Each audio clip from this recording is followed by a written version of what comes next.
जब लॉस होगा उसमें भी किसी भी केस में सारे सारे पैरामीटर्स तो उसमें सिग्नल देंगे नहीं, कुछ देंगे। तो जब प्रॉफिट होगा तो कुछ जो दिया उसका क्रेडिट दे दिए, और जब लॉस हुआ तो उसमें फिर हमने ढूंढ लिया कि दो चीज तो था नहीं, अगली बार ये दो चीज होगा तो मेरा प्रॉफिट होगा। तो अब ऑल टाइम जो रिस्पॉन्सिबिलिटी उसको शिफ्ट करने का हमने यहाँ पे एक जरिया रखा है। तो पॉइंट ये होता है कि जो भी ट्रेडिंग का कंडीशन होता है जिसपे हम लोग ट्रेडिंग करते हैं, वो उसका जो भी इन्वॉल्वमेंट होता है वहां पे जो पैरामीटर्स होते हैं एंट्री कंडीशन, वो बहुत सिंपल होना चाहिए, एक या दो बहुत हो गया, नंबर ऑफ वेरिएबल ज्यादा नहीं होना चाहिए। क्योंकि उस केस में हम एक्चुअल ट्रूथ को एक्सेप्ट नहीं कर पाएंगे कि हम राइट हुए या रॉन्ग हुए।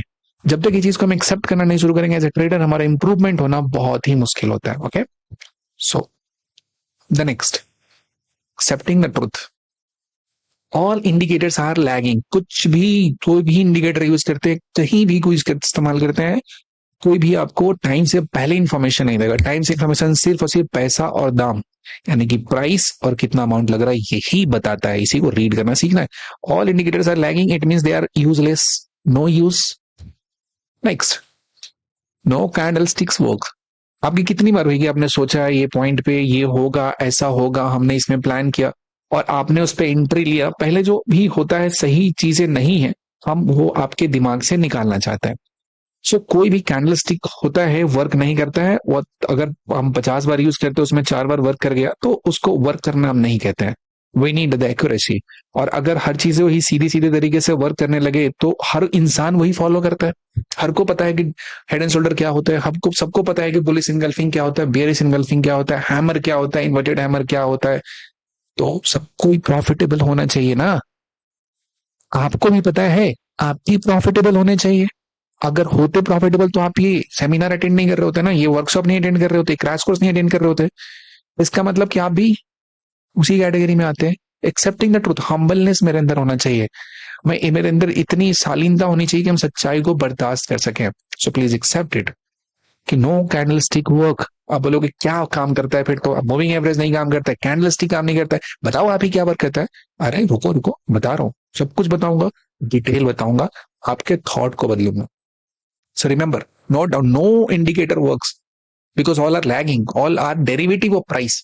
जो चीज प्राइस से ड्राइव हो, कैसे लैगिंग हो सकता है? प्राइस से पहले बता सकता है। सबसे पहले इंफॉर्मेशन तो प्राइस बताएगा ना, और कितना कीमत लगा उसके पीछे पैसा लगा ये बताएगा। No candlestick works. Next is no crossover will work. ये जो बैठ के याद करते रहते हैं, जब 20 period moving average 200 period moving average के ऊपर में क्रॉस किया है, अप साइड जाएगा, डाउन साइड जाएगा। इसका मतलब क्या होता है? जरा ध्यान से सोचिएगा कि जितना ट्रेंड अगर देता है उसके लिए क्रॉस ओवर होता है। समझिए बात, जितना स्ट्रॉन्ग ट्रेंड, अप ट्रेंड हुआ ऊपर में स्ट्रॉन्ग, डाउन ट्रेंड हुआ नीचे में स्ट्रॉन्ग, तो सबके लिए क्रॉस ओवर होगा। लेकिन सब क्रॉस ओवर के लिए ट्रेंड नहीं आएगा। Opposite is not true. मतलब 50 क्रॉस ओवर होता है तो 10 बार आपका मिल जाएगा, 8 बार मिल जाएगा। तब तो बोल दोगे कि ये जो आया है मूव तो क्रॉस ओवर की वजह से आया है। रुको, रुक के जरा सोचो, क्या सारी जितनी बार क्रॉस ओवर हुआ सबके लिए मूव आया क्या? इतना बचपना नहीं करो, मानो इस बात को एक्सेप्ट करो। नहीं होता है, नहीं होता है, नहीं होता है। अरे नहीं होता है, आप बताओ तो, लिखो, चैट में लिख के बताओ। नहीं होता है। आप बताओ कितनी बार इस पे ट्रैप हुए, कितने पैसे बर्बाद किए इसके चक्कर में? किए हो ना, शर्माने की बात नहीं है, बताओ तो। अरे कियो भाई, नहीं करता है काम। जितने बिग ट्रेंड्स आते हैं सबके लिए क्रॉस ओवर होता है, लेकिन सारे क्रॉस ओवर के लिए ट्रेंड जनरेट नहीं होता है। You have to accept it. The next, and the most of the time breakouts fail. आप जहां पे इंटर करते हो मार्केट वहीं से उलट जाता है। ना ना ना ना, झूठ मत बोलो, ऐसा होता है ना, हुआ है ना तुम्हारे साथ भी, तुम सबके साथ हुआ है, बस बात को मानते नहीं हो। सो ब्रेकआउट्स मोस्टली फेल्स। जो ब्रेकआउट होते हैं वो फेल करते हैं, वो काम नहीं करते हैं मोस्ट ऑफ द टाइम। ऐसा नहीं कि काम नहीं करता, होता है, देयर आर सर्टेन केस जब उस ब्रेकआउट को स्पॉन्सर कुछ और कर रहा होता है, जिस वक्त उसी समय पैसा वहां पे पंप हो रहा होता है। जब पैसा निकाला जाएगा और ब्रेकआउट हो रहा है उसको फॉल्स ब्रेकआउट कहते हैं, उलट जाएगा वहीं पे। और आप तो जब नीचे का भी लेते हो, डाउन में ब्रेकआउट होता है कि तोड़ के नीचे जा रहा है, तो आपके केस में तो ऊपर उठ जाता है, होता है ना आपके साथ। और जब ऊपर कर लेते तो नीचे आ जाता है। मतलब आपका जो डायरेक्शन है उस अप्रोच को अगर सीधा सीधा उल्टा कर दो तो ऐसे ही आप बहुत आगे निकल जाओगे, बहुत प्रॉफिटेबल हो जाओगे। खैर, jokes apart, this things fails. फिर काम क्या करता है? What actually works, what is the truth? सच्चाई आखिर है क्या? I want to know, nation wants to know, we all trader wants to know कि सच्चाई क्या है भाई। हर रोज ट्रेड करते हैं, ये फ्रस्ट्रेशन से गुजरते हैं, आज तक नहीं समझ में आया कि क्या होता है, कैसे होता है। Please tell me. Okay, just wait, बहुत लंबा चलना है अभी, हर चीज बताएंगे और आपके दिमाग की एक्सरसाइज भी कराएंगे।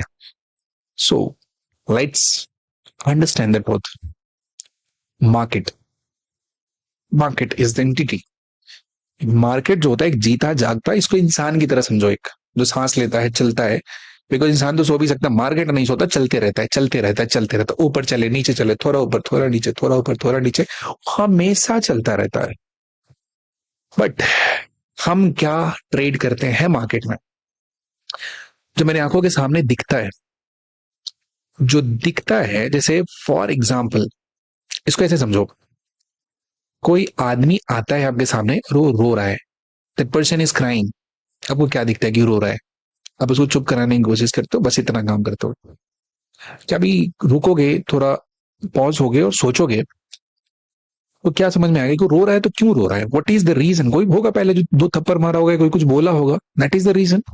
लेकिन अगर आपके सामने कोई रोता हुआ जाए तो आप उसको देख के रिएक्ट करोगे ना, means what, you are actually reacting the effect, not the cause, कि किस वजह से ये हो रहा है, क्या कारण है इसके होने का, क्या वजह है इसके होने का।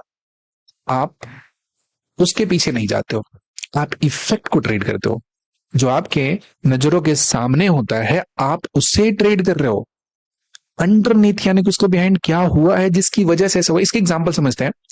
कुछ भी चीज जो अभी हो रहा है वो अभी के कुछ होने की वजह से नहीं हो रहा है, उसके हिस्ट्री में कुछ ना कुछ हुआ है। फॉर एग्जाम्पल, जैसे आप आज घर से निकले और आप जाते हो और आप बोलते हो कि लेट्स से मॉडरेट रखते हैं, कुछ 25-30 लाख रुपए का महिंद्रा 700 खरीद के लाए आप। ठीक है, मॉडरेट साइज कार है, हर कोई अफोर्ड कर सकता है मोस्टली। अब वो कार जो आप खरीदे हो, आज जाकर एजेंसी से लेकर आए हो, एकदम मस्त सा फोटो खिंचवा रहे हो, उसमें क्या हो रहा है? क्या आपका कार लेने का सुबह सुबह उठकर बना मूड? अगर बना भी तो उस कार लेने के लिए जो चाहिए उसका इंतजाम प्रीवियस डे हुआ होगा, उसके पहले कुछ दिन हुआ होगा, या जो है पैसा, आपके पास तो पैसा आया होगा ना, वो कल आया होगा, उसके 2 दिन पहले आया होगा, वो था मेन रीजन जिसकी वजह से आपने सोचा और आज गए गाड़ी लेने के लिए। तो कार आपने खरीदा है, जो भी गाड़ी आपने ली है, वो इफेक्ट हुआ उस पैसे का, बट कॉज क्या हो? That money. उसी तरीके से मार्केट में किसी भी पर्टिकुलर पॉइंट ऑफ टाइम पे कुछ भी हो रहा है, जो कुछ भी हो रहा है वो एक इफेक्ट है, उस इफेक्ट का सर्टेन कॉज होता है। एंड मेजॉरिटी ऑफ ट्रेडर जो लूज करते हैं पैसा, they are actually trading the effect, not the cause. They are trading the effect, not trading the cause. वो इफेक्ट को ट्रेड कर रहे हैं, कॉज को ट्रेड नहीं कर रहे हैं। एंड हम लोग जो सीखेंगे वो होगा how to identify that cause. जब कॉज मुझे पता है, जैसे आपके पास बहुत सारे पैसा है और ये बात किसी को पता है, देन तो उस इंसान को मालूम है कुछ ना कुछ तो करेगा, ये वो पैसा को बैंक में डालेगा, मार्केट में लगाएगा, या गाड़ी खरीदेगा, जमीन खरीदेगा, कुछ तो करेगा, पैसा आया है। So the person who know the cause know lot.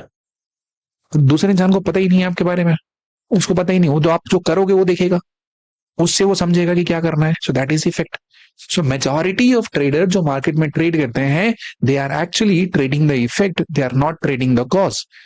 Because cause को ट्रेड करने के लिए, कॉज को फाइंड करने के लिए बहुत स्किल की जरूरत होती है, जो स्किल आपको सिखाने वाले हैं, जो आपके अंदर वो इंस्टिल करने वाले हैं, जो आपका नॉलेज है इंप्रूव करने वाले हैं। So let's go further. और ये आप हो बीच में, जो इन दोनों के बीच में फुटबॉल की तरह left right left right left right जा रहे हो, आ रहे हो, जा रहे हो, आ रहे हो, लेकिन कहानी में कुछ दम नहीं हो रहा है। सो what is the effect? Let's understand the effect. Point is कि मार्केट में ऑल इंडिकेटर्स बेस्ड ट्रेडिंग, जितना कुछ करते हो, ये सारा कुछ क्या करता है? ये सब उसके पीछे जो प्राइस का मूवमेंट हुआ है, किसी भी तरह का जो मूव हुआ है, उसी को बाद में बताता है। मतलब कहीं से कुछ चलना स्टार्ट हुआ है, मूव थोड़ा टाइम चल चुका होगा, तब आपका 20 पीरियड मूविंग एवरेज बताएगा कि okay now you are at safe location, you can go. और आप गए, वहीं पे ट्रेड खत्म हो गया। क्यों? क्योंकि स्टार्ट तो बहुत पहले हुआ था, कहीं ना कहीं तो शुरू हुआ था बहुत टाइम पहले। जिस वक्त आप नहीं देखे थे। ऑल पैटर्न बेस्ड ट्रेडिंग, कोई पैटर्न का फॉर्मेशन अगर हो रहा है किसी भी जगह पे, ये इफेक्ट है। उसके अंडरलाइंग प्राइस मूव कर रहा है और प्राइस को मूव करवाया जा रहा है, और उसकी वजह से पैटर्न फॉर्म हो रहा है। पैटर्न फॉर्म होने की वजह से मूवमेंट नहीं आने वाला है। समझो बात को, इस डिफरेंस को समझो, जरा दिमाग में इसको फिट करो कि जो पैटर्न का फॉर्मेशन हुआ है उसकी वजह से मूव नहीं आने वाला है। ये पैटर्न का फॉर्मेशन हुआ है वो मूव की वजह से हुआ है। सो हु इज सुप्रीम, सबसे ऊपर कौन, प्राइस या pattern? What is your answer? Write in the comment section, what is your answer? Price और pattern, which one is more important? इसमें कौन सबसे ज्यादा इंपॉर्टेंट है, कौन सबसे ऊपर में जाता है, प्राइस या पैटर्न? पैटर्न का फॉर्मेशन तो प्राइस करता है। So again supreme thing is दाम कितना चल रहा है और खरीदने वाला कितना है। पैसा लगाने को, अच्छा खरीदने वाला तो है, दो तरह के खरीदने वाले होते हैं ना। एक खरीदने वाले होते एकदम मुझे चाहिए ही चाहिए, एक होता हाँ ठीक है ले लेंगे, डिस्काउंट आने दो। तो अब मुझे जो फोकस अपना शिफ्ट करना है वो शिफ्ट कहाँ करना है? खरीदार के ऊपर में और उसके नेचर के ऊपर में, कि कैसा है वो, कौन है वो, और कितना खरीदना चाहता है। और बेचने वाला भी जब आए, तो एक होता है ना सबको कुछ घर बेचना अपना, आप बाहर में रह रहे हो, गए वहां पे कोई आओ किसी दाम में बेच दो, एक आदमी होगा पूरा बैठेगा, पूरा बार्गेन करेगा और मैक्सिमम दाम पे बेचेगा। तो हमको ये भी देखना है कि अगर बिकवाली चल रहा है, बेचा जा रहा है, तो बेचने वाले का नेचर कैसा है, और ये सबको रीड करना है हमें नेकेड चार्ट से। That is the cause, not the effect. Effect तो ये सारा पैटर्न होता है। So you will not get consistency if you are trading the effect. तो अपने आप से पूछो आज तक आप क्या कर रहे थे, किस टाइप का ट्रेडिंग कर रहे थे आप? Which type of trading you were doing? क्या आप कॉज ट्रेड कर रहे थे या आप इफेक्ट ट्रेड कर रहे थे? किस सेगमेंट में काम कर रहे थे आप? क्योंकि हम तो समझ चुके हैं कि जो कॉज होता है ट्रेड करेंगे तो हमारे जो चांसेस है सक्सेसफुल होने के बहुत है। लेकिन अगर मैं इफेक्ट को ट्रेड कर रहा हूं तो मेरा फेलियर है, उसको बदल नहीं सकते हम। सो किस साइड है हम? क्या हम कॉज को ट्रेड कर रहे हैं या हम इफेक्ट को ट्रेड कर रहे हैं? तो आप क्या करते हो नीचे जरूर कमेंट में लिख देना। लिखना भाई, लिखना, अपनी समस्याएं लिखना वहां पे। चलो आगे चलते हैं। So what is the reality? Wake up to reality. So trading का रियलिटी क्या है? जो इतना सारा कुछ सीखते हैं, जितना सारा कुछ बताया गया, वो सब अगर गलत है तो फिर सही क्या है? अगर सही कुछ और है तो फिर गलत बताया क्यों गया? और गलत जो बताया गया वही हर जगह क्यों बताया जाता है? क्यों क्यों हमको सच्चाई से दूर रखा जाता है? What is the reality? So reality is which you don't know, और उस चीज को हमें ढूंढना है, उसके पास पहुंचना है। जब तक उस चीज को नहीं समझेंगे हम ट्रेडिंग को नहीं समझ सकते। Trading is our life, is like our life. आपको एग्जांपल बताता हूँ एक, आप सब अपने आप में रिलेट करना। एक इंसान जिसकी ट्रेडिंग बहुत अच्छी होती है ना, डिसिप्लिन ट्रेडर है ना, आप उसको देखना अपने लाइफ में, अपने पर्सनल लाइफ में बहुत खुश इंसान होगा। उसके लोगों से रिश्ते जो होंगे ना बहुत अच्छे होंगे। एक इंसान जिसका ट्रेडिंग अच्छा नहीं होगा ना, उसका इंटरपर्सनल रिलेशन जो होता है ना अपने लोग से, अपने फैमिली से, अपने जो भी उसके बच्चे हैं, माँ बाप है, सबके साथ उसके रिश्ते अच्छे नहीं होते। क्यों?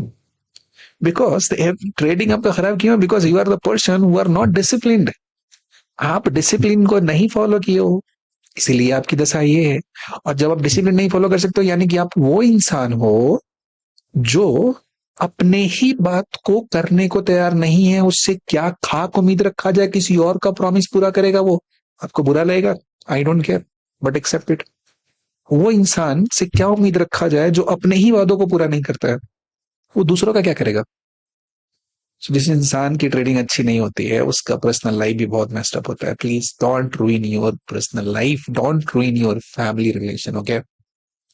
And for that you need to improve your trading. For that you need to accept the reality of trading, and the day you start accepting it, the way a trader should trade, आपकी जिंदगी completely बदल